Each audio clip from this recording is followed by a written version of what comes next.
I just always was in this belief where I was like, what you were saying, like failure is just not an option. Like the only availability I have is forward. And I'm always, one of my favorite mantras is like, down is on the way to up. I'm like, there's no down and there's no backwards for me. We're only ever going forward. We're only ever on the way to up. And that's all that is ever gonna happen in my life. I'm really stubborn about it. I'm not gonna get very many shots, but I always shoot my shot.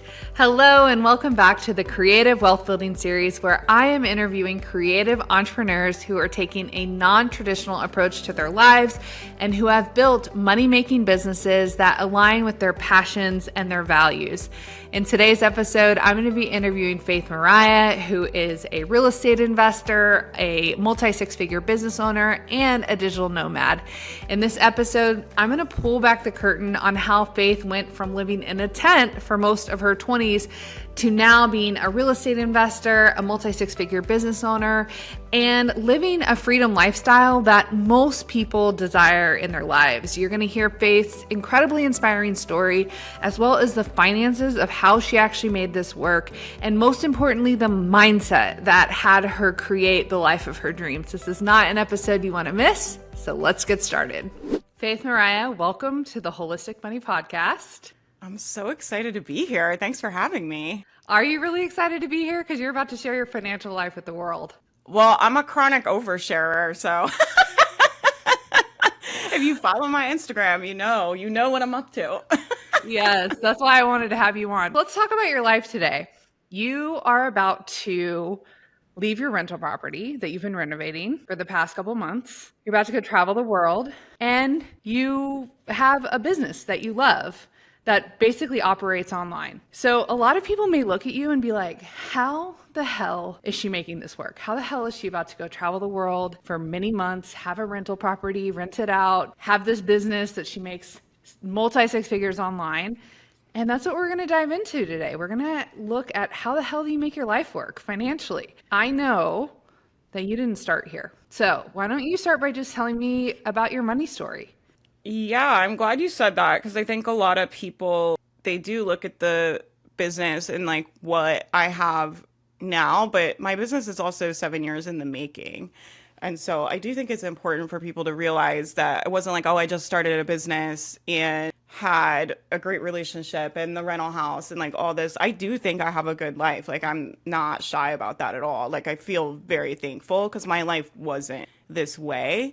And it took a lot to get here and have the opportunities that I have. And so my money story was really just like, money is hard. I think I originally, am I allowed to say that? Yeah. We worked together. Whitney's my money coach. And I hired you, gosh, was it like a year ago? I hired you about a year ago, I think. And the money story was really like, I don't know what I'm doing.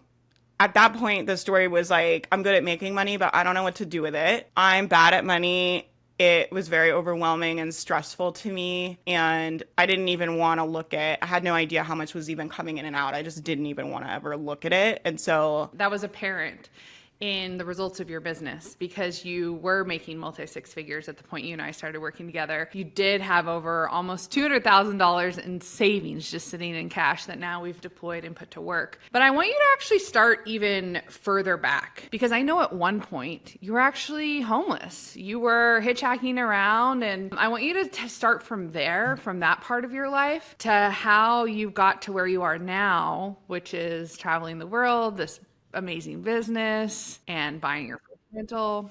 yeah, I grew up, with working class parents. We grew up pretty poor, I would say. We had no air conditioning. We lived in a single wide trailer, right, with like bunk beds, no air conditioning, and lived a pretty frugal lifestyle. I have a great family, but we just never had much growing up. And that was very familiar to me and comfortable for me. And so I continued that life all the way through college, all the way through grad school. I was just always living paycheck to paycheck. And I have a real hustler kind of mentality. I still do, right? That's like, I'll get scrappy and I'll do what I have to. And it's really from all those years, I think, of just being like, I have to make rent. Like, and that was my life really until probably I was like 30 years old. It was just really this mentality of like, I got to make rent. I got to go pick up a job and pick up some tables, waiting tables. I picked up a job once at like a dry cleaner. I was like a personal assistant for a while. I've worked at every chain restaurant you can imagine. Like I've worked at all of them.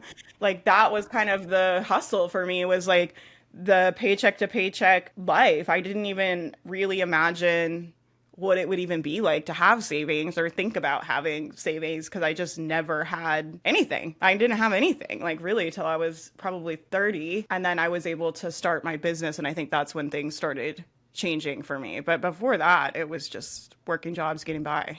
And when you started your business, did you have to have like startup capital to start your business? You're going to hate this. Nobody do this. This is not financial advice.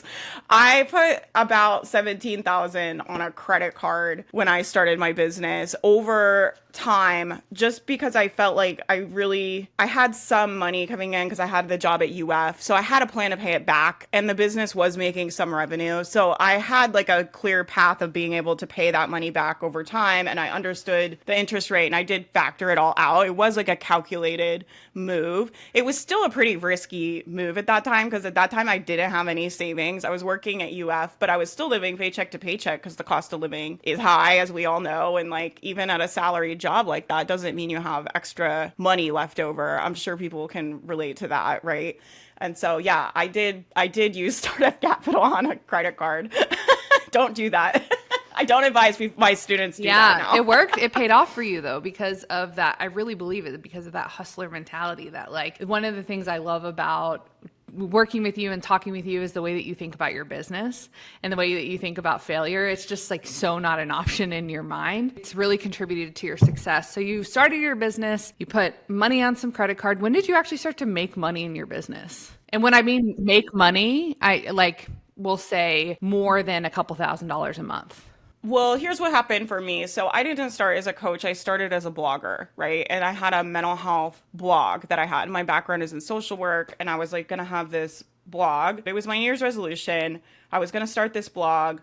I had found some income reports online of people making like $10,000 a month. I remember reading like that, and that blew my mind. I was like, there's no way people make $10,000 a month. I'm like, that was like the craziest thing I had ever heard. I'd never even heard of that. I didn't even know that was like a thing that was real or possible, right? And so I saw people doing it. I like looked it up online and I Googled it. I remember like I was traveling in Europe with my boyfriend. That relationship was ending. It was very clear on that trip that relationship was ending. Anybody that's traveled with a partner, you know what I'm talking about. If you've been on a trip like that, where you're like, oh, when we get home, this relationship has fully come to end. And so I was like laying on the floor of our Airbnb in Europe on Christmas Eve. We were there for Christmas, and I was like looking at all these income reports, and I was like, okay, my New Year's resolution is to start this blog and make money. If they're making $10,000 a month, I was like, I could make two. And I was like, if I could make two, I could quit UF and make it work. Right. And so I made out my little budget, my little plan of like how much I needed to make. And I bought my little blogging course and my first program I ever did. I remember it was $700. I felt like I was going to puke. I thought that was like an insane thing to do. Right. And bought my little website, and I launched January 1. And by October, I had my first 5 payments. I made no money at all the whole time. It was like no money. But I had a really good funnel that I had been testing, and my traffic like just went off, and that cash started coming in, and I was sitting at my desk, and I made like $2,000 in one day. I had never made any money the months prior, right? So this is like all crazy, and I'm sitting there, and I hate this job, and my plan was to transition out of the job. I had cut my hours to 20 hours. And I just walked into her office, and I was like, I'm going to put my notice in. And I quit. No savings. Don't do that. No, it's not financial. This might be an episode, Whitney, of like what not to do. And so I quit my job. Okay. So last job you ever had. And then you have, like you said, you've been doing this business for the past 7 years. When did you actually start to get to critical momentum in your business? When you started to consistently make money and really actually start to be able to save and invest? Really, probably last year. but it wasn't like very strategic. It was like I was like making a lot more. So we went from I was hustling really hard before that to make six figures, but then we doubled. So we went from six figures to 200,000, and that felt like a significant leap to me. That was like pretty crazy when that happened. And it also happened pretty quickly. It's always been like that in my business. It's always been like, kind of like nothing is happening, nothing is happening, nothing is happening, and it feels like you're stagnant, and then all of a sudden you like turn around and you're like, oh, we're in a different game. Like this isn't even close to the numbers we were doing a year ago. What I want to talk about now is, so you simplified your business, you went from 100 to 200, but you mentioned that there were these moments of feeling stagnant and all of a sudden your business taking off in these. How did you manage that? Because that can be a really difficult time as an entrepreneur, these periods of stagnation. What was your mindset that kept you going and not like, oh, fuck, I'm giving up. This business isn't working anymore? It's the hardest thing about entrepreneurship, but that's what I love about it and why I love coaching on the mindset stuff so much. And the most challenging thing about entrepreneurship is that you're not going to get instant results in pretty much anything that you do. So everything we're doing now, I'm always telling the team, we're going to start seeing results from it 9 months to a year from now. Like I don't expect to do something and just see it in the bank account or see it in the followers or I don't expect to like turn around and just see those numbers instantly. But that's hard for our brains because our brains like to do something and then just see the evidence that it's working and do something and see the evidence that it's working. This is why people love like jobs, right? Because it's like you go to work, you do your hours and you see like, oh, these hours are making me this much money. And that's great. Our brains love that. Like that makes a lot of sense to us, right? And I just always was in this belief where I was like, what you were saying, like failure is just not an option. Like the only availability I have is forward. And I'm always, one of my favorite mantras is like, down is on the way to up. I'm like, there's no down and there's no backwards for me. We're only ever going forward. We're only ever on the way to up. And that's all that is ever going to happen in my life. And my mindset is just like, I'm really stubborn about it. It's just like, the energy I built my business in is very much like, I will be successful, like, God damn it. And so I do make my team crazy sometimes, but it comes in handy in those moments where it's like, I just won't go backwards. We had this incident like in COVID in 2020, March 2020, my main revenue stream was ad income from the site. So my old website used to get like 120,000 visitors a month, and we would get thousands of email subscribers every month. And when COVID happened, everybody locked their ad budgets. And so that was thousands of dollars of my income that was gone overnight. That was very predictable and very stable prior. Like it was money I could really count on.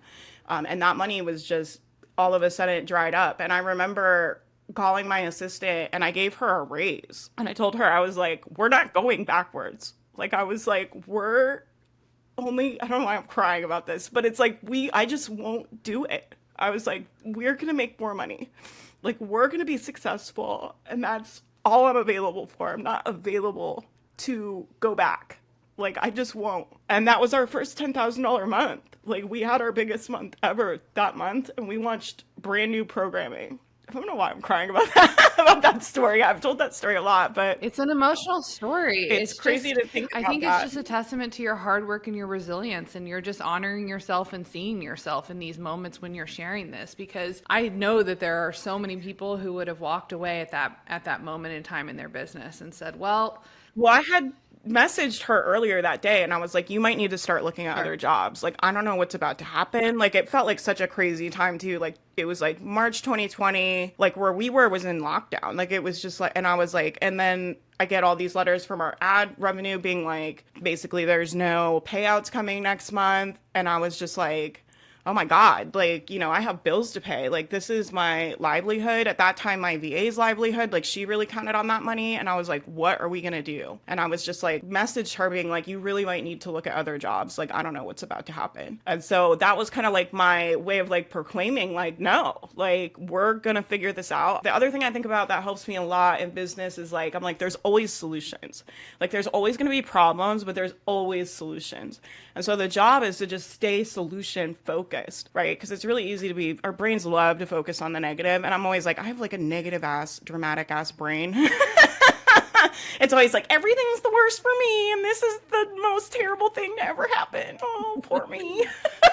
Like, that's That's what it wants to think, right? It's just like, this is so unfair. Like crawl off in a corner somewhere. And then I have to be like, no, like there are problems. There's always going to be problems. But anytime there's a problem, there's a solution. Problems can't exist without solutions. Like it's the way it is. Like there has to be a solution. And that's here. some of the work that you and I have, we've really taken that mindset and we've moved it into your business, into your money, I'm sorry, of how you make financial decisions and taking all the wealth that you're generating from your business and actually creating the life that you want to live. And that's what I want to talk about now, because I do have a successful 6-figure business, multi-6-figure. You didn't start there. You built this up over time, but now you're actually starting to use the money that you're making and actually starting to build a pretty incredible life with that. And so you just bought your first rental property, which is very exciting. So tell me a little bit about that. How did you get the savings from, we'll just talk about, how did you get the money to be able to buy this first rental property? Well, I sold another house I had, but the way I got that house was really interesting. And it basically came from when my grandmother passed away. She had been a deli department at Publix, which is a really popular grocery chain in the Southeast here. We live in Florida. It's like you can find a Publix on like every corner here. And so she worked as the deli lady at the grocery store, but they had a stock matching program. And she had been stashing all this money away her entire time there. She worked there her whole life, basically, until she retired. And when she passed away, we found out she had over $1 million of public stock. And my dad inherited a chunk of that. And he refused to spend it. My mom's like, I tried to get him to spend it all and travel and like do things with it, but he won't, he doesn't want to spend it. He wants to leave it to you and your brother. But I just told him to just give it to you now, because I don't see why you have to wait till he's dead to have it. So we got the house. The market was low then when we bought. I thought it was an insane amount of money, but now it's crazy how much it's changed down here. The market is so different. It was a small house, but I just loved it. It was really special to me. I think we closed on it at like 120. I lived in it for 5 years with no rent and sold it and made over $100,000 when we sold it. And I just remember being like, that was like the craziest thing that had ever happened to me, like selling that house. Cause I was just like, I just like lived in this thing rent free for 5 years and sold it and made $100,000. And it like blew my mind. It just like really started to show me like what's possible with money and investment. I remember telling Whitney in one of our coaching sessions, I was like, being poor is such a scam.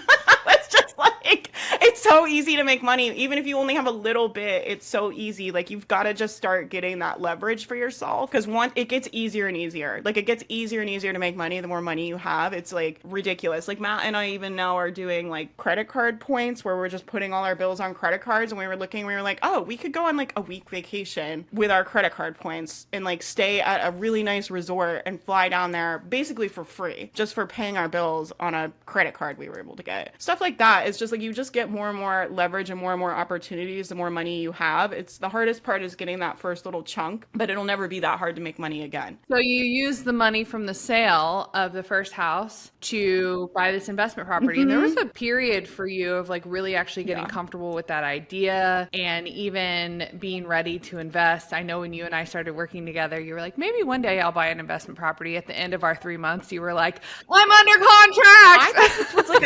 I thought this was like a 10-year plan. Like, I remember you were like, what do you want to do with your money? And I was like, oh, I would really like to have an investment property in St. Augustine. My family lives in St. Augustine, Florida, which is a really cute little town. It's on the beach. You can come stay in my rental house if you want here.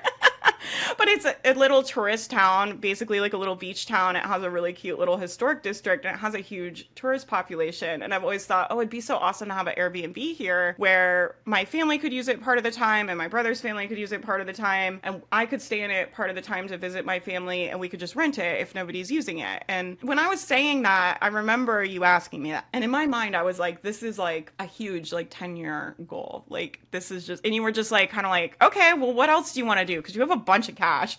You were just kind of like, you can just, and I was like, it had never even occurred to me that I could like buy a house. Like it just didn't even go into my brain that was like a thing that was even available to me. It was like, I couldn't even see how to use that money I had at all. And now you are getting ready to travel. Tell me about your travel plans. What do you have coming up for yourself? Matt and I are leaving. I'm like, my heart's like palpitating thinking about it because we're leaving the end of this month to go to Asheville. We have to have all of the renovation done, and we're renovating the bathroom downstairs before we go. So we're finishing that in the house that we bought, the investment property we bought, and we have the house here in St. Augustine, and we are going to Asheville for a couple months, and then we'll be out on the West Coast most of the year. But we're basically just staying in different Airbnbs in different cities we like for the next year. And then we'll see what we want to do after that, if we want to keep traveling or how we like the lifestyle. But we both work remote, and we're just wanting to travel and go spend time seeing more of the country. And I like the idea of being able to stay in a city for like a month or two. We're staying in Asheville for a couple months. We're going to go stay in New Orleans for a couple months. We'll be out on the West Coast. I did grad school out in Seattle, so we're going to go up there for the summer. And yeah, we're just going to go check everything out. And it's really, really exciting. I've always wanted to travel, but I've never had both the time and the money to do it. When I was younger, I traveled a lot, but like you said, I was hitchhiking and like living in a tent and like backpacking and stuff. And I did go back across the country probably like a dozen times, traveling and hitchhiking and backpacking and stuff. But it was hard. It was a hard lifestyle. So I had lots of time, but I had no money. I was broke as a joke. And then now it's like we have time and money. So I feel like that's always been like the dream. This is something that you've actually worked really, really hard for over the past 10 years. And I just want to call that out really quick because I think a lot of people see people like you online and think to themselves, oh, she must have a trust fund or she must have someone taking care of her. There's no way that she's doing this herself. But one of the reasons why I wanted to bring you on was because of the hard work, the grit, the perseverance that you've put into your life and your money and your business to get to this place. And also, even though we've done so much work on your money mindset, breaking this kind of like poor mentality, you do still have a level of intentionality and awareness and desire to be strategic with your money that has gotten you to this place. And you've done a really, really good job with your money to be able to get to where you are. I want you to tell me the financials of this rental property. So how much did you buy this rental property for? We closed at $450. I do think it's a good investment because the area it's in, it's adjacent to like a multi-million dollar neighborhood. So we are basically 4 blocks from here, from like houses that are going for 1.3, 1.7, 1.8 million dollars. And so our area is still being developed. There's a lot of like the 2 houses next to ours, like for example, are abandoned. Like we're kind of in, I think, the next part that will be developed. So we wanted to be in an area that would be an investment that would grow over time. It's also right downtown where you can, if you want to come stay here, you can walk to all the restaurants, you can walk to everything, but it's in a quiet residential area, which I think is really nice because I don't really want to be in the middle of the tourist stuff. When we're staying here, like you want to be like near it where you can walk to it, but then you can like walk. So how much did you buy your house for? 450. You cut out for a second. 450. And then you have a partner. How much did you two put down on the property? Yeah. I think we put it 30.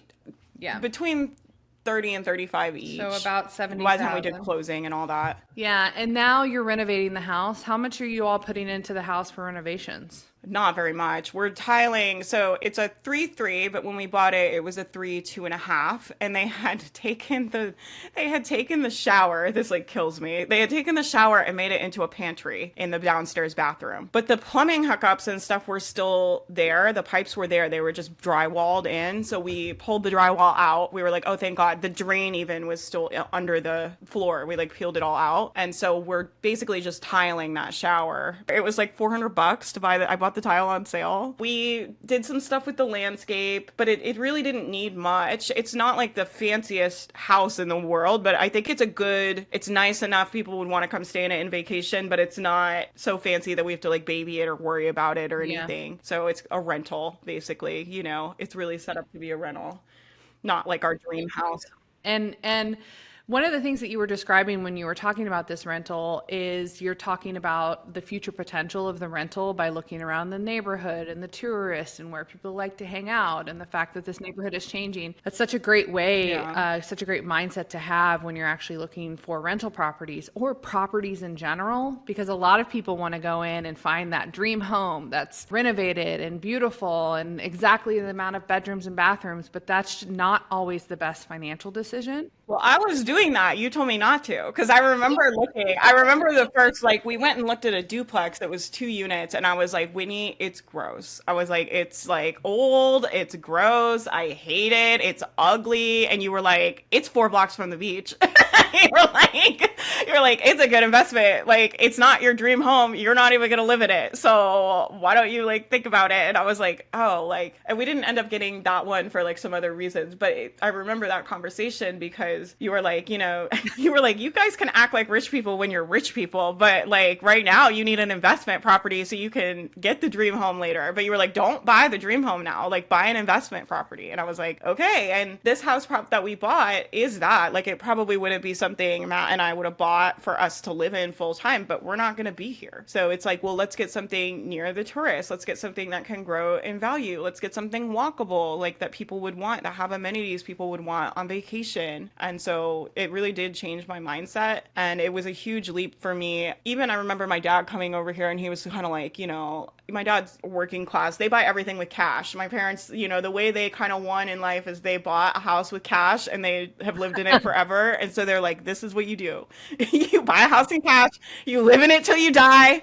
And that's it. We figured it out. And like, this is what you should do. And so my dad came over here and it's just like, and he's the best, right? But I could tell it's like killing him. And he's like, oh God, like they're spending all this money on this house downtown. And like, he's just like, I just hate to see you get into something, over your head. And like, I was like, it is a lot of money for 50, Dad, but it's going to be worth twice that in 10 years. Like, we're going to get all of that money. We're putting the money in the house, but it's not gone. It's going to stay in the house and it's going to grow. And then we're going to take it out later and buy the house we actually want. And that's very hard for my family to understand. I think it's hard when you grow up working class and you work paycheck to paycheck. It is a totally different way of thinking about money. And that's really what I learned from working with you is like the difference between working like hard for spending money and investing versus strategic leverage. And you're starting to learn how to play the money game is essentially what you're doing. So do you expect to make money on this property? Yeah, I think my goal for the first year is just if we could pay the mortgage or most of the mortgage, I would be happy with that. So that's our first step. I think in business, you have to kind of go step by step. So when I'm coaching people on their online businesses, I'm always telling them the first step is just to make one sale, right? And then it's like, then maybe you'll have $1,000 month. And then you have to learn how to make $1,000 every month after month, right? So the first step is like just doing it once. And then can you replicate it over and over and build those systems out so you can make that same amount of money every month? And so for this business, I kind of think of it the same way. It's like the first step is like just learning how to get some renters in here, and like just the first step is just kind of like pay that mortgage payment, right? And then it's like, okay, can we also get it to pay for the taxes, and can we get it to pay for the utilities? I'm totally on the same page with you. I love your mindset around this because even with my rentals, for example, I've had to slowly increase the value of the rental in order to slowly increase the price of the rent. And there have been a lot of tenants that have moved in that have helped us understand, hey, this would be really nice. We also had to learn how to market and sell our rentals. We had, for our rentals on our property, we're starting a website and building our own brand. So treating your rental business like you would treat any other business is what will make you a successful real estate investor. And I don't think a lot of people actually think like that about their real estate business. They're like, oh, it's just passive. It doesn't matter. The money's going to come in. And it's like, no, this is another business that you actually have to take care of and nurture. So the goal for the first year is to have your rental income paying at least the mortgage. And then how are you two going to afford, we're going back to that question, how are you two going to afford traveling for a year? Well, we just made a budget and figured out how much we need to make. My partner, Matt, is an attorney. He also makes 6 figures himself. So that definitely helps. But yeah, we're splitting it. It's funny because it is expensive because it's Airbnb, but honestly, like rent where we live is so expensive. It's not that much more. And when you start making more money, it's like an extra $1,000 a month, $2,000 a month to be able to travel and have the experiences we want and do the things we want. It's worth it to us. And we have the cash flow right now. And I really like the idea of thinking about the kind of life you want how much would it cost you? And then there's always a way to make that work. There's always a way to fund that, right? So even if I had to make an extra, let's say like nobody booked the property or everybody canceled the rental property and we had to pay, you know, the $4,000 of expenses, but with the mortgage and all the utilities and taxes, we figured it's about $4,000 a month for this property. So let's say I have to pay that $4,000 a month plus like our Airbnb, which I think our budget we gave ourselves for that was $4,000, but that includes utilities. That's really what we were paying rent here before. We were paying $3,500 a month in rent plus utilities where we live. So we live in an expensive area already. I think that has helped the budgeting mindset of it, right? And so even if we had to pay all that, and let's say, you know, Matt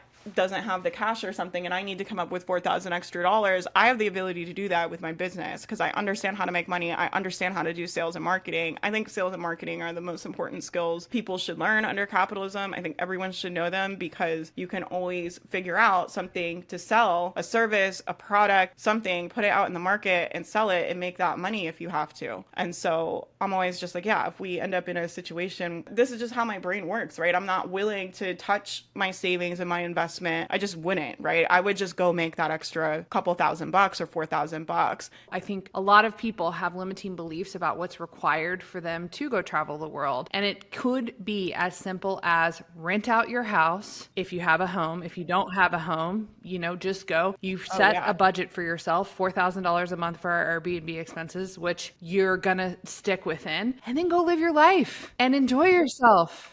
Yeah, and it doesn't have to cost that much either. Like Matt and I, you know, are both professionals in our careers and make pretty good money and I like to stay in nice places, but there's definitely cheaper places we could be staying at. Like it doesn't have to be $4,000 a month, just so people know. Like you could spend $10,000 a month on rent easily on Airbnbs. You could spend half what we are and stay outside the city, right? I wanted to be somewhere walkable while we're staying in these places and I'm willing to pay more, but it doesn't have to cost that much. This mindset that you have about your life and your business has really set you up to build something pretty incredible that I think a lot of people dream about living and existing in. And this interview, no doubt, is allowing people to see that with the right mindset, determination, and focus, you can absolutely make these goals come to life for yourself. Just figure out what you want, and then look at like, what would it actually cost? And just put your brain to work about like, how could I get that kind of cash flow? Like, what would I have to have for myself? And even if it's going to take a year, 2 years, 3 years, 5 years to build, it's worth doing so you can have it someday. In addition to your travel, are you also investing for like retirement and saving as well? Yeah, well, I meet with Whitney every quarter. So I did one-on-one coaching, I can't remember, for like 3 months or 6 months or whatever it was when we started. And now we meet quarterly and she tells me where to put my money. So I highly advise, I suggest just doing that. I just like do what Whitney tells me to do. And we look at, it's good. We just look at like the expenses of my business. How much is the business costing to run? How much is the business bringing in? How much cash is in all the accounts? And then we decide where to put it. And then we set up automatic deposits based on those calculations for retirement. And that investment account is killing it. I have that Vanguard account. I was like blown away the other day when I looked at it. It was like bringing in like 15% or something over the last month. I was just like, oh my God. So I definitely want to stash some more money in that. I think that'll be like my next little project. Yeah, it's good to see what kind of investor you are. But I wanted to ask that question because I want people to also know that you are still prioritizing your investing for the future, your saving for the future, while you are still living a really great life for yourself. So Faith, I want to wrap up the podcast with you giving someone who is listening to this podcast who has aspirations to be where you are today. They want to be in the financial situation, the life situation, the business situation. Just give them some advice on how to get started. My biggest piece of advice, this might be controversial for your audience. My biggest piece of advice is like, you've got to work for yourself, because if you're working for somebody else, unless you're highly, highly skilled in something that's very in demand, most jobs, if you're working for someone else, they're going to be paying you less than your labor is worth. It's how capitalism works, right? It's how it works in my business, right? I'm like, I pay my VAs a certain amount because I know they can make me more than that per hour, right? And so you're always going to be paid less than what your labor is worth when you're working for someone else. If you want to make the full value of what your work is actually worth, of what it's actually valued at, you have to work for yourself. It is probably the hardest thing you'll ever do. And the potential to have unlimited earning potential and flexibility and passive income, the opportunity is too great, like, not to do it. And the risk really isn't that much. Like, people really get in their heads about like, oh, like, what if it doesn't work and I like waste time and waste money? And my thought about that is just like, so what? This is like one of my mantras that I used when I was like poor as hell. And it was always like, I'm not going to get very many shots, but I always shoot my shot. You give me a chance, I'm fucking taking it, right? And this is a shot. I'm at faithmariah.com. I have a weekly business panel live show that I do. Whitney's been on. You can find it on the blog. My team has been taking all the past episodes and putting them on the blog. They're really good. People have been loving them. So if you want to find Whitney's episode and other past episodes we've done, we talk about everything business, from strategizing for your first 6 figures to money mindset to investing to anything entrepreneur. We talk about it on the show. On Instagram, if you want to see my bathroom renovation. Traveling, I guess maybe we'll post like travel. Am I going to be like a travel influencer now? maybe.